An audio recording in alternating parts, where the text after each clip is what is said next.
China's annual two sessions, the biggest event on the country's political calendar, are currently underway. And new quality productive forces, a term introduced by President Xi Jinping in September 2023, is again in the spotlight. What exactly are new quality productive forces? I went to Yiwu, a small town in Xinjiang Uyghur Autonomous Region, to uncover the answers. And in the second half of the show, as technology rapidly advances and the international landscape remains fraught with uncertainties, how will China chart its course towards modernization? Welcome to this special program of Advancing Modernization on The Point, an opinion show coming to you from Beijing. I'm Li Xin.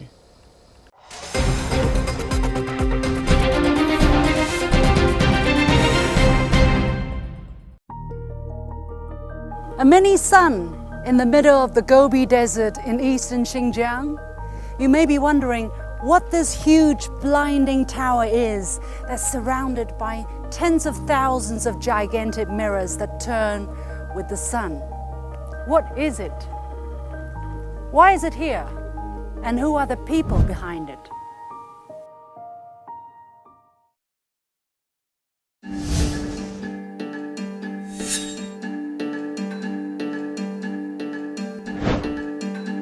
This project is 1 hour drive from Yiwu County of Hami City, the eastern gate of Xinjiang. Hami is known as the land of honey melons, with almost 300 varieties. But there's so much more to it, with its diverse ethnic culture. But I'm here to see a totally different face of the city.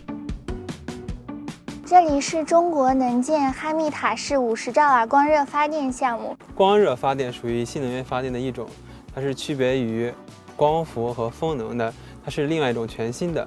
它具体的工作原理就是通过这么多镜子，把太阳光给聚集到一个点上，通过那个点，它就会把这个熔岩加热，从300度加热到500甚至到800摄氏度。它这个热量呢，通过水流热交换，把高温高压的蒸汽传送到下面的蒸汽轮机来带动这个蒸汽轮机发电。This project can generate 198 million kilowatt hours of clean power every year, enough to meet the needs of 250,000 people for a whole year. I asked Ren what brought him here in such a remote place. After getting a master's degree in environmental management in Germany, he had plenty of options to start his career. My father gave me this ad for me, and we discuss it just like in family. We make the decision that come here. So actually, I just want to try for 3 months. But the first month, I make the decision to stay because it's really something out of my imagination. What is your ambition? A Superman. Perhaps I want to be a really successful scientific researcher or really famous entrepreneur, perhaps in future. Yeah. And you think starting here would help you? Yeah, of course. Yiwu is dancing to the tune of renewable energy. With huge tar-rich coal reserves, it already boasts an advanced coal chemical industry, which has made it one of the richest counties in China, with per capita GDP reaching $70,000. Why is it chasing the sun now? The Yiwu Integrated Computing Center was established in April 2024 as part of the county's strategy to pursue high-tech green industries. This is where 24-year-old Zuo Yuxi is based. She's in charge of the center's public outreach. But what exactly is computing power?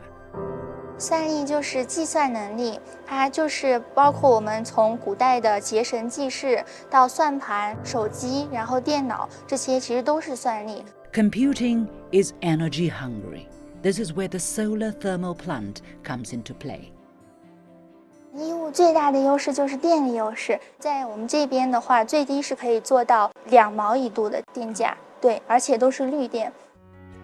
Beijing's industrial electricity in urban areas typically cost between 0.7 and 1.1 yuan per kilowatt hour. The timing couldn't be better.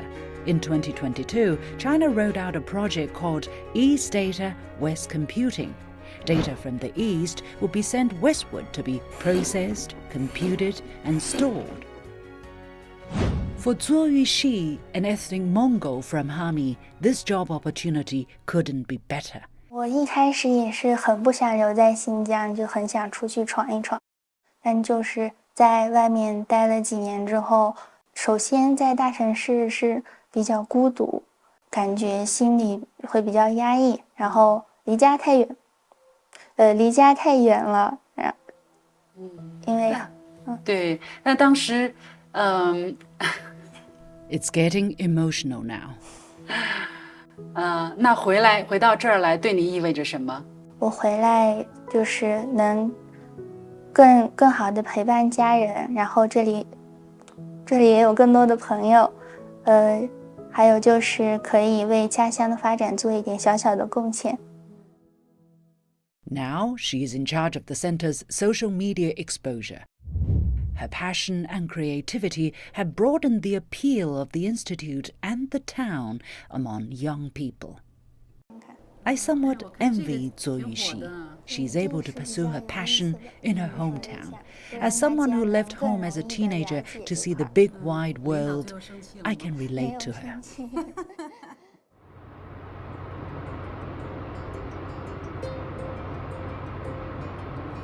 Exactly how is computing making a difference on the ground? I'm curious to find out. 29-year-old Hamdul Abdul is also a native of Hami. He was born into a farming family, but spent a decade studying and working outside Xinjiang. He returned to Hami in early 2024 to join the institute, where he's now working on a pumpkin tracing project powered by computing technology. 这个传感器呢，通过这几个探头可以检测这个南瓜的土壤里面的营养成分、土壤的水分，还有它的 pH 值等等，都可以检测出来。那我们的算力中心和这个监测的单元之间的关系是怎样的？这个是24小时，都可以这个检测土壤里面的数据，然后它可以每隔1个小时都会把数据传输到这个数据中心，然后数据中心那边会自动处理这个收到的数据，然后做成这种图表，然后在微信小程序上面可以把它展示出来。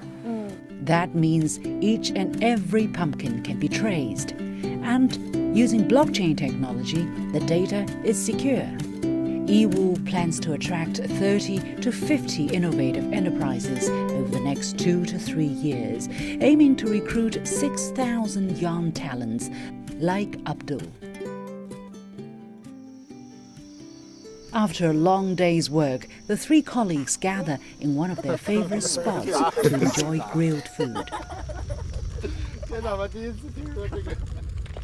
上午那南瓜好像忘烤了，是的，去拿过来。可以，咱们烤一烤，尝一尝。今天上午南瓜田采收了，那个南瓜还挺多的，是吗？烤2串南瓜。这个南瓜看着好鲜啊！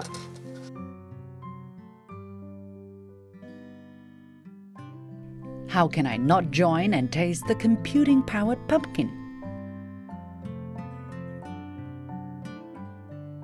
哇，好香啊！谢谢。有一股那种南瓜饼的香味儿。哎，比我刚才吃的好吃太多，好好吃啊！这真好吃。吃起来别具风味，是不是？是的。因为这是你们的劳动成果。是的。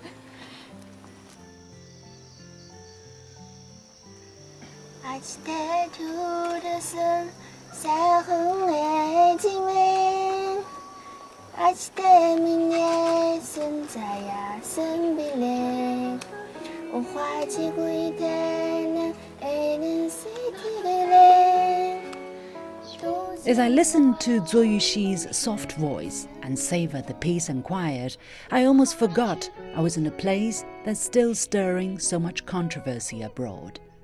Xinjiang is quickly transforming itself to become a land of the future where more and more young people like Ren, Abdul, and Zuo can call home.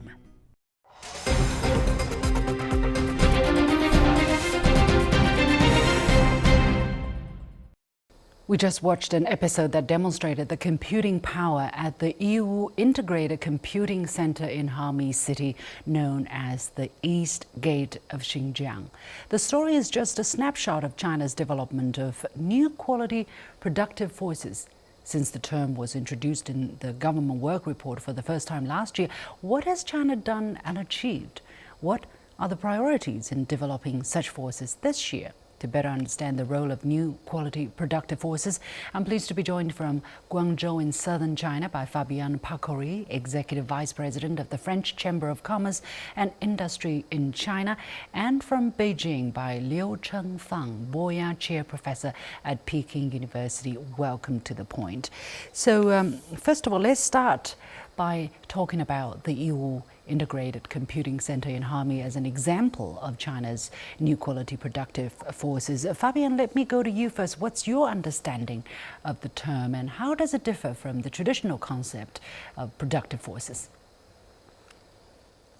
Concerning that East-West compute transfer project, it is quite fascinating because we can feel it's a new strategic initiative to optimize the distribution of computing services across the country, but also to address regional disparities and to balance and support development into the West, and with also a better new quality management in variously with different support development. And it's quite exciting to see how those new regional economic development.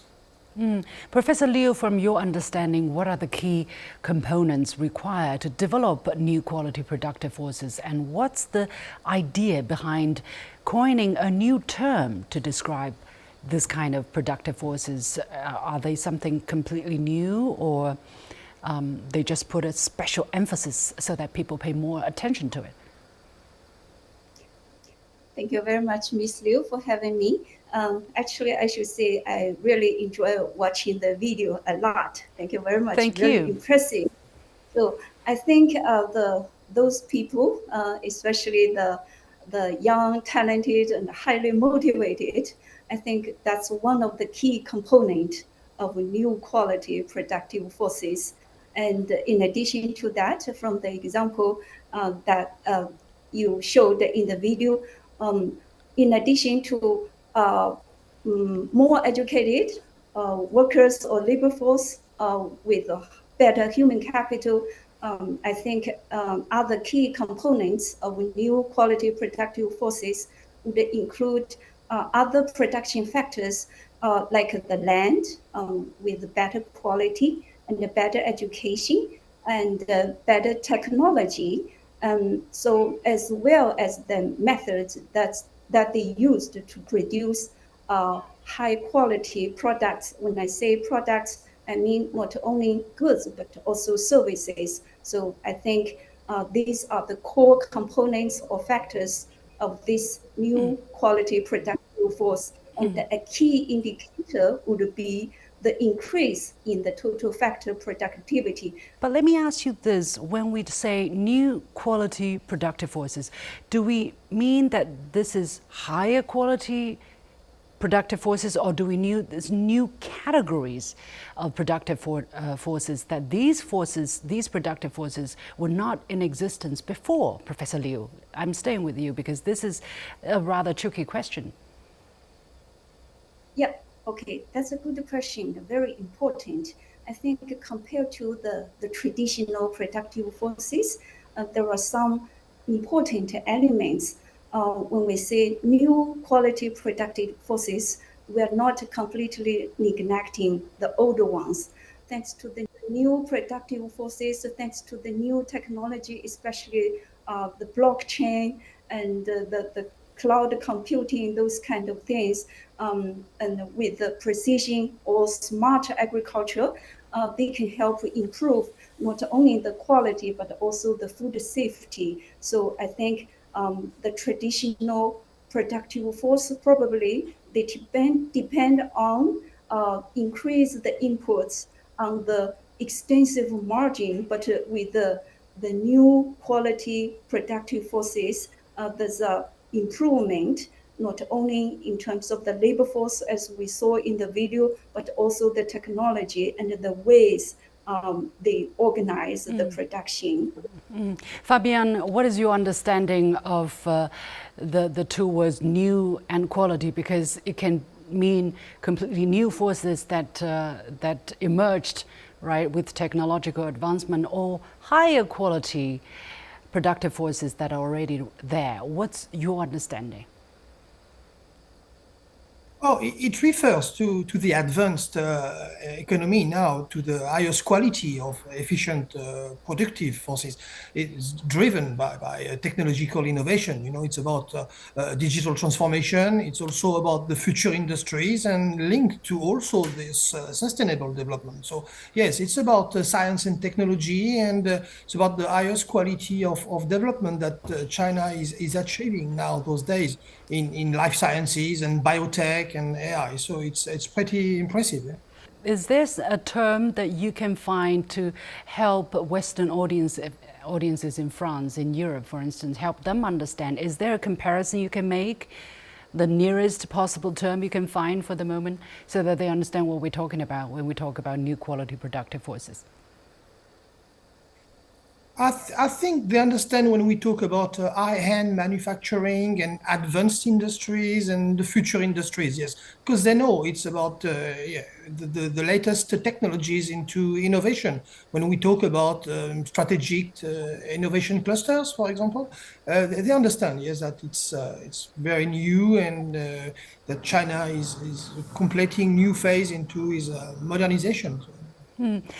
Professor Liu, what are some of the challenges in developing new quality productive forces? When I was in Xinjiang, I could tell it's not an easy endeavor, you know, to start something new. They had to build this huge thermal salt power plant, for instance, a lot of technology in there, a lot of investment, and then they have to set up an extremely advanced computing center, and they have to hire talents and keep them there.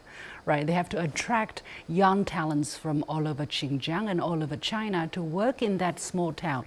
I say it's a small town because it didn't, in Yiwu, for instance, it didn't really have traffic lights, let's put it this way. So what are the challenges in developing this kind of new quality productive forces? Okay, yeah. So from my understanding, the new the new quality productive forces, the development, I think that's for the high quality development. So we not only need innovation in terms of science and technology. In the meantime, we also need innovations in the areas like institutions and mechanisms, policies, and investment, as you just mentioned. So, and another challenge could be, so China is huge, right? Different provinces, even within Xinjiang, they have different natural endowment. So when we develop this new quality productive forces, we should take local condition into consideration to make it really helps to facilitate the high quality development in an inclusive and also sustainable way. Yeah. Yeah, well, actually, you mentioned a very important point, which is the local endowment. You know, China is so vast, so diverse. In every different region, the situation, the circumstances are different. How does China ensure that there is an overall policy that's being implemented, but it's implemented in a way that's specific to the local circumstance? How does the system work for such a vast country? Yeah, that's a good question. So I think that there should be a combination of the government and also the market systems, all right? So the government will make sort of the overarching, the plan, the strategic plan, but when it comes to the local places, either the provinces or prefectures, they have their own natural endowment and the condition. So that said, I don't think there is a one size fits all thing. So, but I think that in general, the principles are the same. So innovations, science and technology, as well as the other dimensions I mentioned. But in the meantime, the local government and different places, they can be creative and make these innovations more cater to the local condition in pursuit of this new quality productive forces development. Absolutely. There's not a textbook definition of what this is and how to grow, how to promote this, the development of such forces. But Fabienne, from your conversation with French entrepreneurs operating in southern China or all over China, how do they view this term? What are they smelling from the trend, and do they smell opportunities for them? Are they actually investing in such forces? Yes, we know now that I was talking a few minutes ago about those innovative strategic clusters. Now many foreign entrepreneurs knows that about those very innovative places in China, in different municipalities or different cities and different provinces. And because now China is giving birth to groundbreaking technologies and innovation, cutting edge technologies. And we can see that there is a kind of new, China is not the follower anymore. I was reading this morning in the newspaper that we can say that China is also now a kind of new originator now, is creating things now. And China is on the right track of future industries, because we can feel that if there is a right environment, now China is able to create without any foreign supply chain or value chain. China can originally create interesting cutting-edge technologies in different fields, in pharma tech, in biotech, in food tech, in agri-tech, and different segments, in different fields, in different industries. And this is very new and very fascinating. So for sure, it's very exciting for many entrepreneurs to come here to discover also new way to work in China, because it's also about new management practices. It's also about new way to approach development here and business development. I mean, so, and also with I agree with Professor Liu, a new, interesting, modernized institution. Very creative institution, working in a new way, trying to find incentive, trying to find solution to help companies here, and to work with different laboratories together and academics, trying to find solution to tackle externalities. So yes, it's very exciting. Professor Liu, looking forward, looking at this year's Lianghui, or 2 sessions of China's national legislator and political consultatives, what do you foresee to come out concerning new quality productive forces? Are we going to see greater intensity, greater incentives to allocate resources into promoting these forces? Yeah, you're right. And I'm sure that after these 2 sessions, more efforts or more coordinations between different sectors and different levels will be made to strengthen or to put forward the development of new productive, the high quality forces, and especially in terms of the reform, especially the systematic reform to improve the institutions, policies, investments, and science and technology to make sure they all together to create a facilitating or enabling environment for these new quality productive forces. So I think that's positive. What kind of implication will this have on China's international trade, for instance, and on the international landscape? Because the more you put in, the more creative, the more competitive this sector is going to be. Will there be even keener competition from certain countries, or will it make China more competitive in terms of international collaboration, international trade, and economic cooperation? Professor Liu. Yeah, I think from what we discussed earlier this afternoon, I think the implications are positive, at least in terms of the following aspects. First, so with the new quality productive forces, right? Just now we mentioned the improvement, the innovations in science and technology, institutions, policies, investments, and another important dimension of these new productive forces I would like to mention is equity, or more greener, or more sustainable. Okay, so I think from this effort, I think China makes a very good example, and especially for other developing countries, how to coordinate between different levels and the different sectors to achieve the goal, the long-term goal. So you mentioned about whether this would strengthen the competitiveness or other things. I think Fabio just mentioned that China has made progress, very impressive progress, especially around the Chinese New Year with the release of DeepSeek or other AI things, the high technology things. So I think that will help build up the competitiveness of China. But I think that's a win-win. It's not a zero-sum game. With the improvement, the progress in China, I think China can share with other countries, and so I think that would be mutually beneficial from a global perspective. Fabienne, what do you say to what Professor Liu just mentioned? What's on the mind of French entrepreneurs when they're investing in China, when they're involved in more high-tech manufacturing services provision?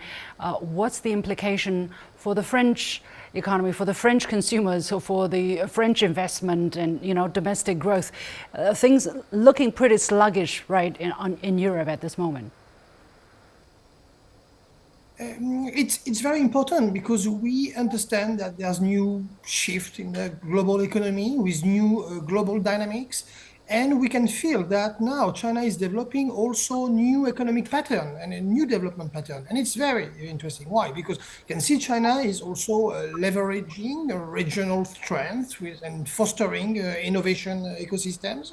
And so China is becoming not only just one regional hub, but a regional innovation hub, and with different collaboration networks linked with different economic corridors. And of course, this is about connectivity and integration. And of course, France is interested about developing more connectivity, more connection in Asia, and especially with China. It's a partner. And China is developing digital connectivity as well. We can see it every day with a lot of innovation and creative entertainment, but not only. And when China is becoming nowadays an important actor concerning sustainability and green development for renewable energies and clean tech, it's important. We have to try to partner more and more. The French companies know about this. And of course, those new circular economic models and economic development pattern I just mentioned, we have to make sure that we have to follow each other and try to dialogue each other and to partnership more about interesting future cooperation. Thank you so much, Fabienne Parcoury, Executive Vice President, French Chamber of Commerce and Industry in China, and Liu Chengfang, Boya Chair Professor at Peking University. With that, we come to the end of this edition of The Point with me, Liu Xin. As always, you can follow me on Facebook and X using the handle Liu Xin in Beijing. On behalf of the whole team, thank you for watching. You've got the point.